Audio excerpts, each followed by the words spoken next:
You are Locked On Astros Postcast, part of Locked On Sports Houston on the Locked On Podcast Network.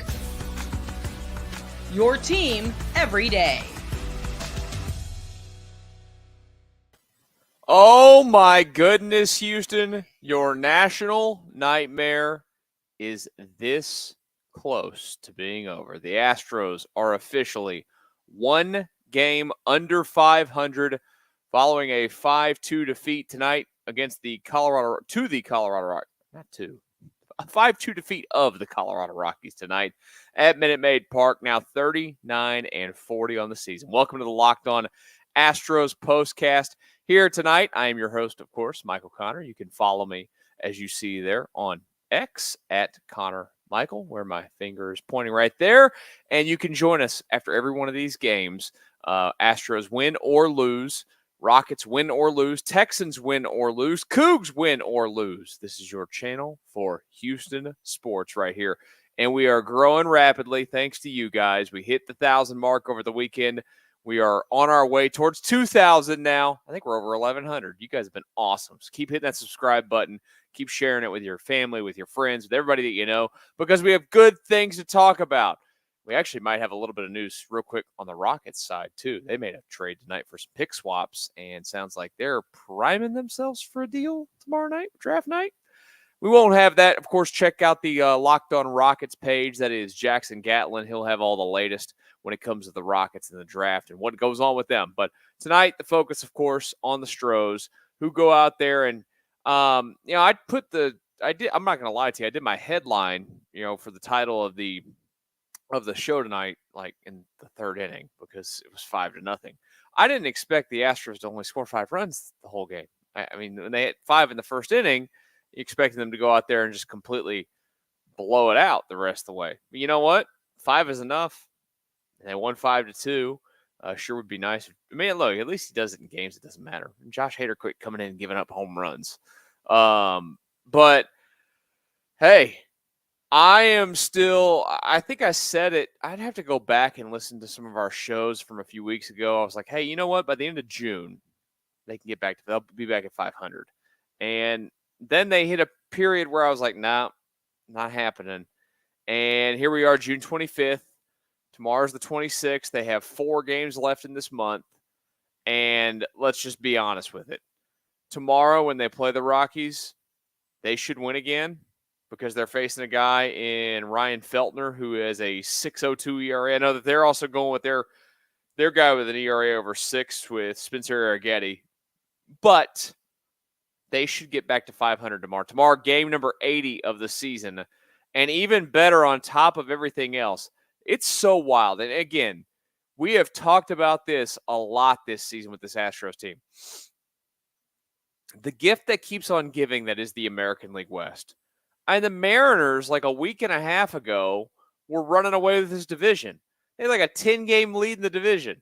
They've gone in the tank. They're on a road trip right now. I think a 10-game road trip. They lost 2 of 3 to start. I can't remember who they lost 2 of 3 to start to, but then they lost 2 of 3 over the weekend in Miami. Then they go down to Tampa, or they go up to Tampa. They lost game 1 Monday night. Tonight they got clobbered. And they've lost 3 in a row. And they've lost like 7 of their last 9 or whatever it is. And they've coughed the lead back up. It's a 5-game division lead now. That's it. It's back to 5 games. I sat here a couple weeks ago and told you they're dead. I felt like they were dead, the Astros.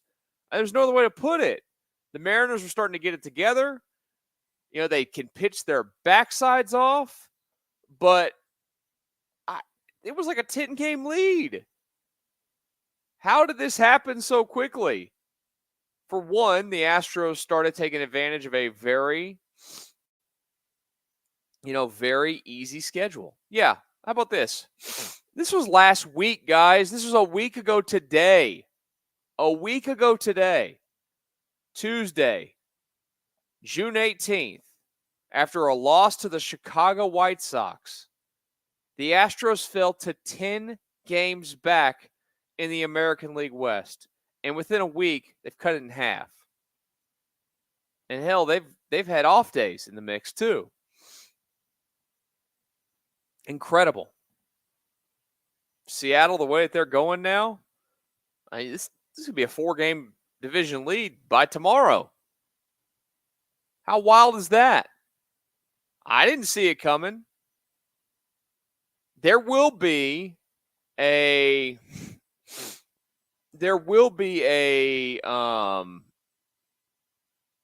period of time where they go back through a slump. That's going to happen. You're seeing it with Seattle now. You're not going to stay hot forever. But right now they feel really good about things. I see all you guys in the comments.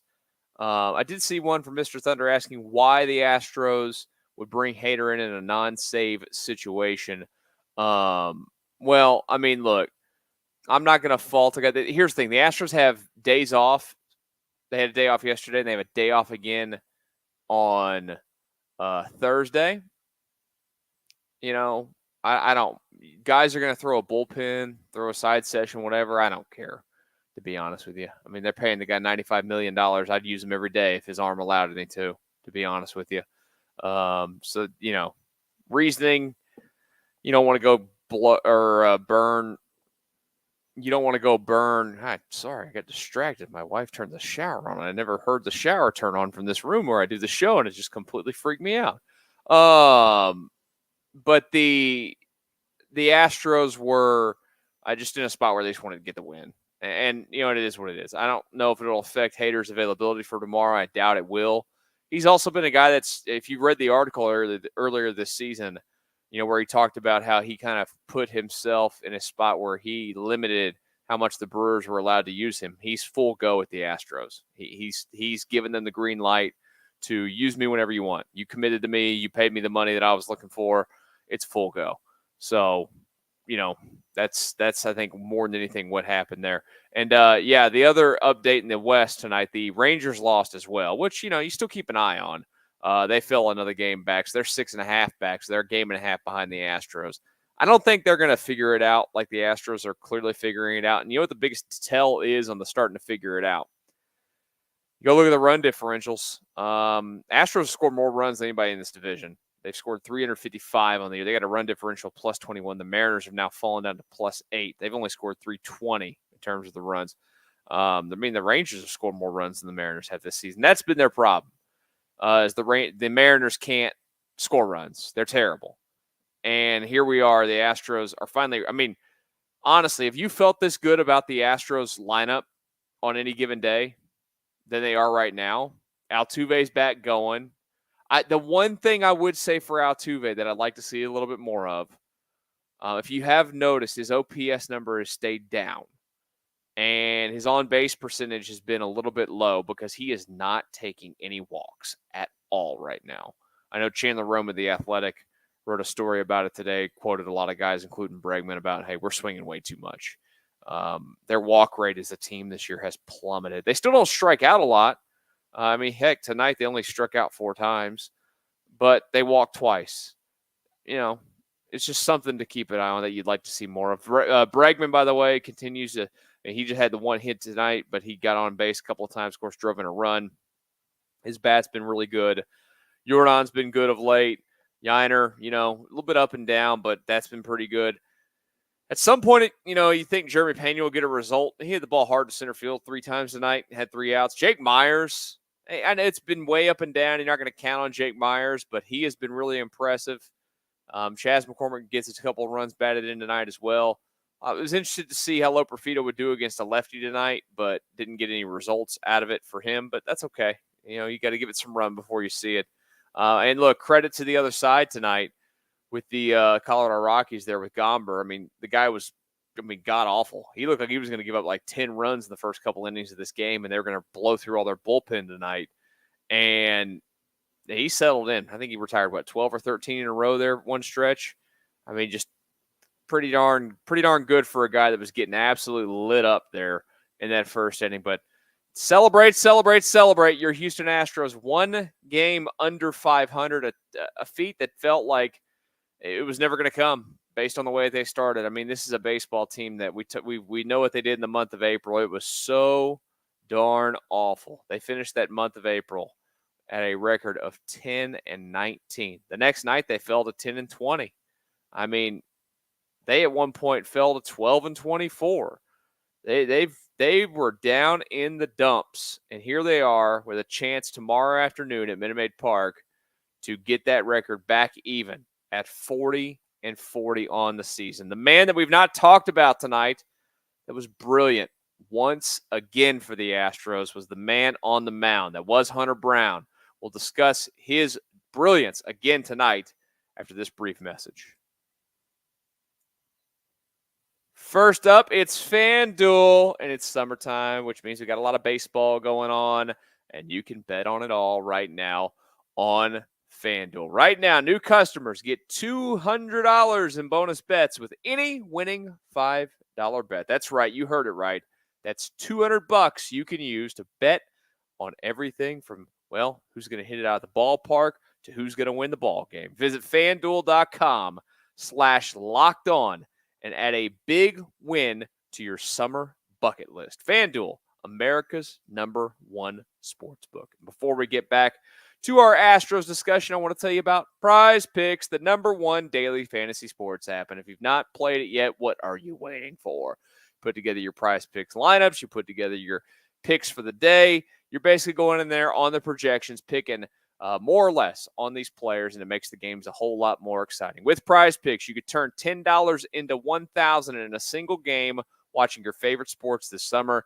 You can make a PrizePicks lineup in as little as 60 seconds. You just need to pick, like I said, more or less on 2 to 6 player stats projections, and you're locked in. PrizePicks, America's #1 fantasy sports app with over 5 million active members. Get in on the daily action with your friends and become part of the PrizePicks community today. Download the app right now, the PrizePicks app, and use code LOCKEDONMLB for a first deposit match up to $100. Again, that's code LOCKEDONMLB for a first deposit match up to $100 with PrizePicks.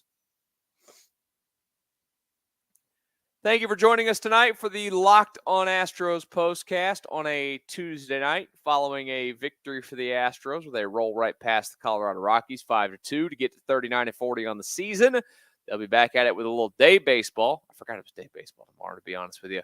That one tomorrow afternoon at 1:10 is the start time for that one. They'll hand the ball to Spencer Arrighetti. We'll talk about that game in a minute because I'm going to say it. You know what I love to do? Tomorrow must win.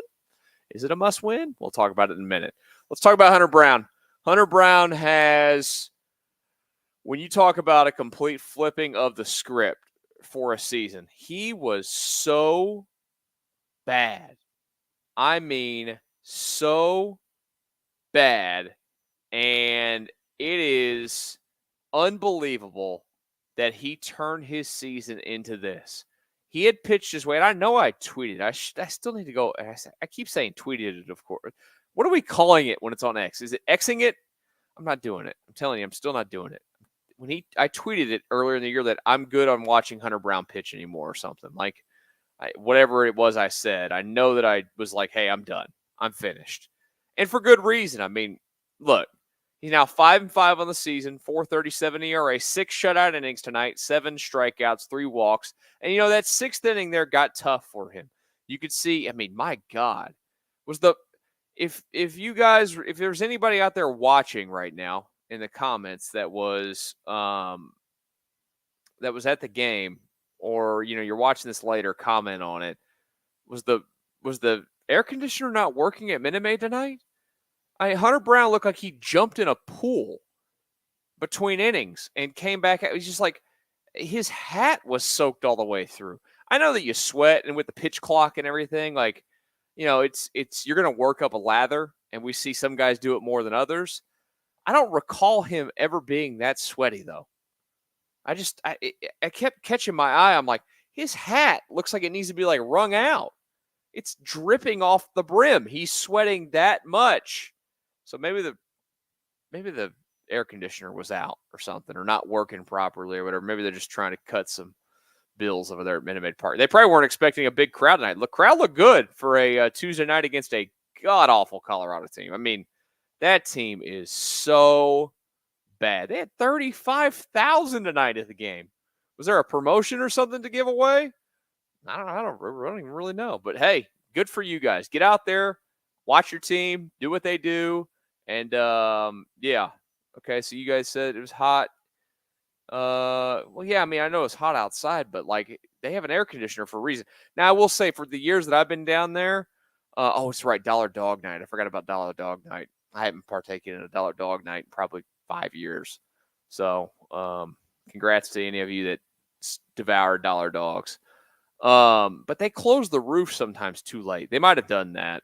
There's definitely a lot of holes and stuff that but still, like they used to, like, you get down there like a normal day when I would go down there would be the clubhouse would open at 3. I try to get there by no later than 2, and they would some days not have the roof closed till like 2:30. So maybe they just did that today, closed it late or whatever it was. But Hunter Brown was working up a sweat, and a big time sweat, and for good reason though too. He's pitching his butt off. This man, let's roll back through his season real quick. I started off the season, it was whatever. His first start against the Yankees, 4 innings, no runs, but threw a bunch of pitches, 88 of them. And I think that's been the most important thing for him is that he has become very economical with the with the pitch counts. He's figured out a way to not average 22 pitches in an inning in a start. He's been getting 10, 15 pitches and getting through innings really quickly. But he had that start against the Yankees. Then he went 3 innings, 5 runs, 2/3 of an inning, 9 runs, 6 innings, 2, 4 innings, 3, 5 1/3, 6. He had an ERA at that point of the season of 11.84. Since then, of course, in the month of May, it wasn't bad. It just wasn't as good as it's been this month. The last couple of starts of that month of May really started to pick it up. It was really from that last start of May until tonight. And, I haven't, I'm not scouring Major League Baseball now that I'm not now that I'm not on the radio every day and I'm just doing this.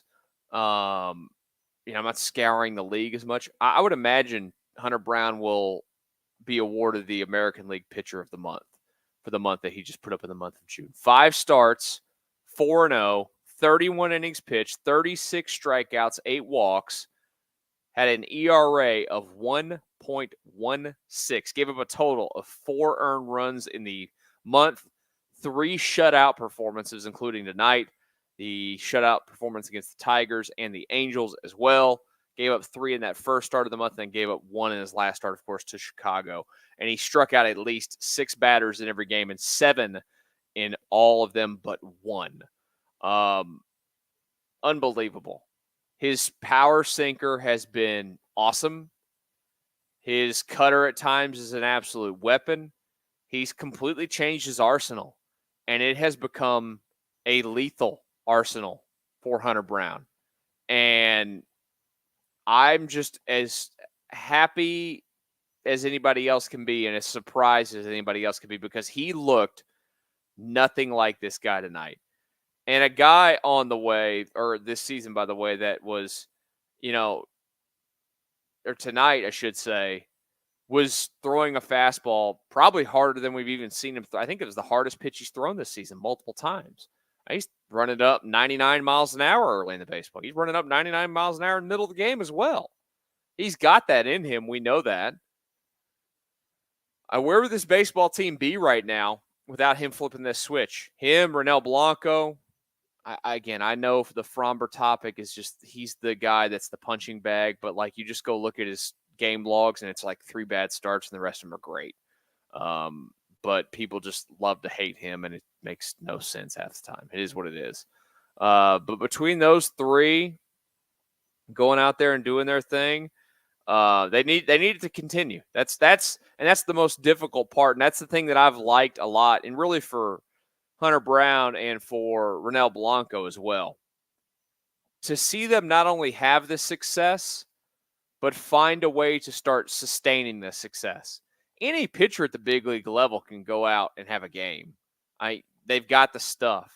There's multiple guys in this league that are, just god awful, and they've got 95 plus in the tank.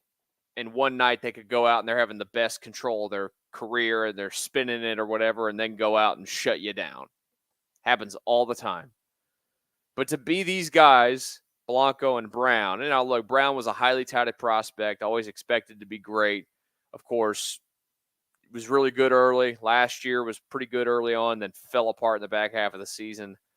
It's been a little bit of a learning curve for him to get to this stage, but it feels like, I believe it, Hunter Brown has actually he's probably found his role. He's probably, when I say role, like getting on that right kind of role for his career. Because the role's always going to be I'm talking about ROLL, like he's rolling in the right direction. He's found his niche with his arsenal and how he's going to execute against hitters, and it's working. It is absolutely working for him, and it is a massive, massive development for this Houston Astros baseball club.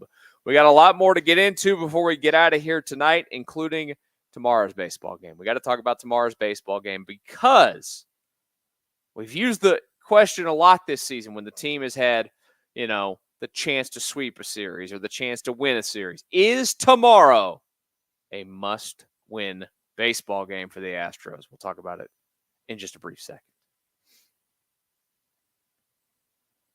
But first, you need to get supplies from the site that's made for the skilled trades. That's SupplyHouse.com. SupplyHouse.com is the reliable way to order plumbing, h-vac, and electrical products online. Their easy-to-use website is packed with helpful resources and the latest product info to help you get the job done right. Shop a complete inventory of over 200,000 parts from over 400 top brands and get your order delivered right to your door with fast shipping from coast to coast. Need help with an order? Get expert support and industry-leading service from the friendliest folks in the business and talk to a real person every time. Pros in the skilled trades can get a competitive edge by joining SupplyHouse.com's free Trade Master program. Every trade master gets access to a dedicated phone line, free shipping, and discounts on every order. Join the thousands of trade pros already benefiting from their free membership at SupplyHouse.com/TM and order plumbing, HVAC, and electrical supplies from anywhere with just a few clicks at SupplyHouse.com. Locked On Astros Postcast, Tuesday night, celebrating. Astros winning, one game under 500. Times are good, baby. Times are good. Could be even better when it comes to the Rockets. If you missed that news, they did a pick swap tonight with the Brooklyn Nets. And they, sounds like they are gearing up to make a big trade happen. The Rockets are going to be doing something, it sounds like, ahead of the NBA draft. I would suggest to you to go ahead and find the Locked On Rockets page hosted by Jackson Gatlin. He will have all that coverage for you with the draft and what might be going on when Rockets season gets here. Whoever they get on the team will be doing the live post games throughout the season as well for this channel. If you're looking for this show, by the way, on podcast, go find it anywhere that you get your podcast. Just search Locked On Astros. You'll find that. And it is free, which who doesn't love free? By the way, if you're new to the channel tonight, I would greatly appreciate it, like a lot of you have done already.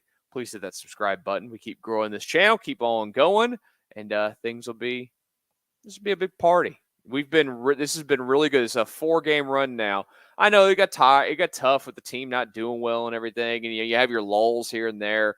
You guys, maybe dog days of summer came a little bit earlier, but I feel like you're getting recharged. I feel like all you guys are finding your way back to the Astros. You're finding your way to the channel. You're finding your way to the postcast shows. And we're celebrating on a nightly basis for this baseball club who took care of the Rockies tonight by a final of 5-2 and doing their thing. So tomorrow's baseball game for the Astros. Is it a must-win? Now, look, every game technically is a must-win, of course. Who doesn't want to have, 1,000, or I'm saying 1,000. I'm reading the comments. Yes, thank you for the congrats. Thank you to you guys for getting me to 1,000. And, if we want to get to 5,000 by the end of the season, that's fine. Subscribers on this page, just hit the button.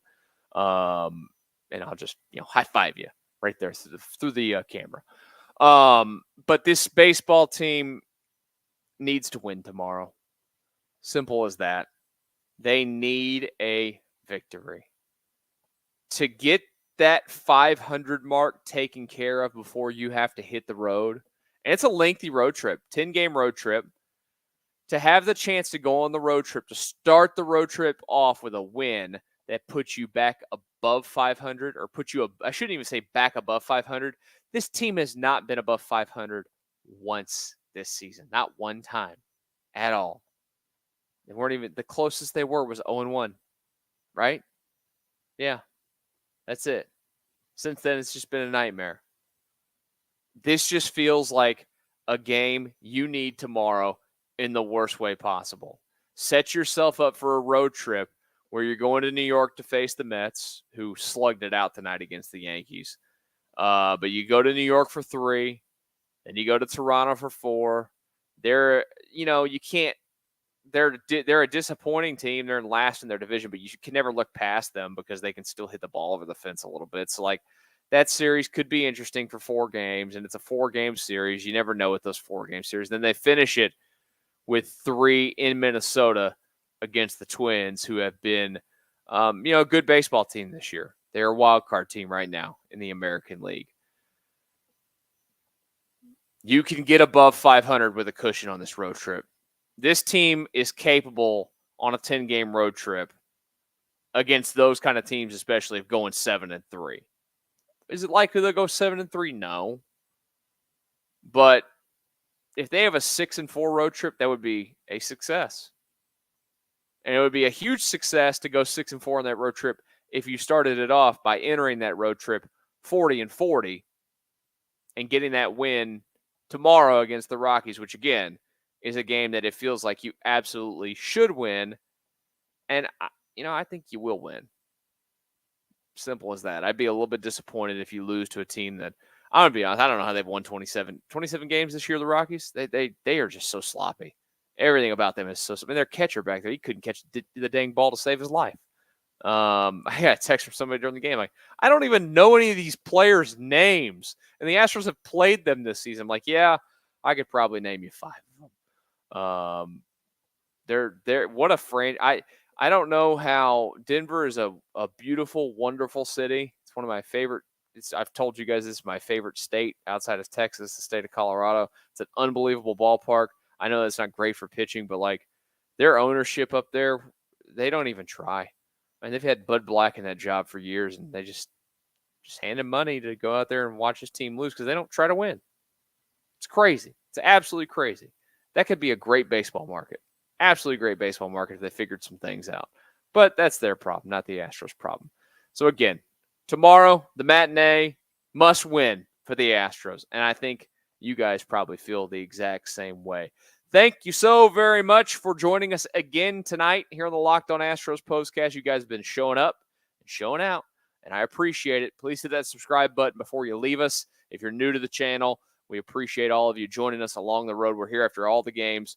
Win or lose. Hopefully the majority of them are a win. Enjoy the rest of your Tuesday night. We'll talk to you after another win on the Locked On Astros Postcast.